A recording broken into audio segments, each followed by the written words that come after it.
চিন্তা করেন তো, কথার সাথে বলতো জামাত শিবির, কথার সাথে বলতো জামাত বিএনপি, একসাথেই তো আমরা।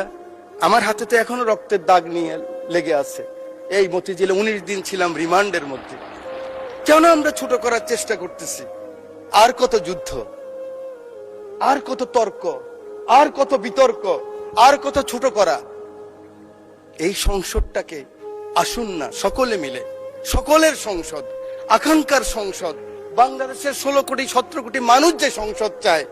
আমি এখানে যত কথাই বলি, আমি মনে করি আপনাকে ঘায়েল করেছি, আপনি মনে করেন আমাকে ঘায়েল করেছেন, কিন্তু বাংলার কৃষক, বাংলার শ্রমিক, বাংলার জেলে, সে কিন্তু বোঝে আমার কথা সঠিক না আপনার কথা সঠিক। পরের জন্য যুদ্ধ করেছি অনেক, এবার তোমার আর আমার যুদ্ধ। যদি বলো এত যুদ্ধ করে কি পেয়েছি? তিউনিসিয়ায় পেয়েছি জয়, উগান্ডায় পেয়েছি জনগণের ভালোবাসা, আর প্রতিবেশী বার্মায় পেলাম ঘরে ফেরার তাগাদা। আমি যেন সেই বাতিওয়ালা যে পথ্য পথ্য রাস্তায় বাতি জ্বালিয়ে ফিরি, অথচ যার নিজের ঘরে জমে থাকে দুঃস্ব অন্ধকার। এই অন্ধকার আমরা কাটাতে চাই, এই অমনুষ্য থেকে বের হতে চাই। আমার হাতে তো এখনো রক্তের দাগ নিয়ে লেগে আছে। এই মতিঝিলে 19 দিন ছিলাম রিমান্ডের মধ্যে। মানুষ আর এই হিংসা প্রতিহিংসা আর দেখতে চায় না। আমার মহাসচিব মহোদয় এখানে বসা আছেন, আমার মহাসচিব মহোদয়কে হেলমেট পরাই নিয়ে গেছি, নাম বলতে পারলাম না, একজন সেনাবাহিনীর প্রধানের সাথে মিটিং করার জন্য আজকের কৃষিমন্ত্রীর বাসায়। কারণ ওটা বেশি দিন নয়, 23 সালের কথা বলছি। জীবনের বাজি নিয়েই কথাগুলি করেছি আমরা।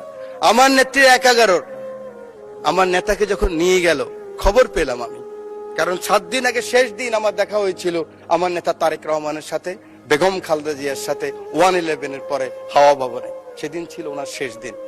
খবর পেলাম ওনাকে নিয়ে গেছে, ঢুকে গিয়েছে। 196 জন এমপি ছিল এই পার্লামেন্টে, আমি ঢুকেছি। আমার নেত্রীকে দেখেছি, একজন মা, তার সন্তানের জন্য কি আকুতি, কি কান্না, কি বেদনা বিধুর আমি দেখেছি। আমি সেই কথা মনে রাখতে চাই।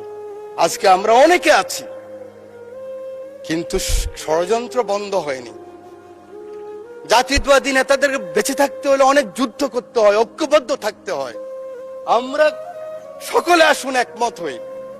আগামী দিনে যে চ্যালেঞ্জ আসবে, এই জাতীয়বাদী শক্তির বিরুদ্ধে আবার যে ষড়যন্ত্র আসবে, সেদিন কারাই প্রধানমন্ত্রীর জন্য জীবনের বাজি রাখতে পারবেন, বাংলাদেশের জন্য বাজি রাখতে পারবেন, সেরকম যদি একটা শক্তি সাহস থাকে, তখনই হবে সবার আগে বাংলাদেশ, তখনই হবে দিল্লি নয়।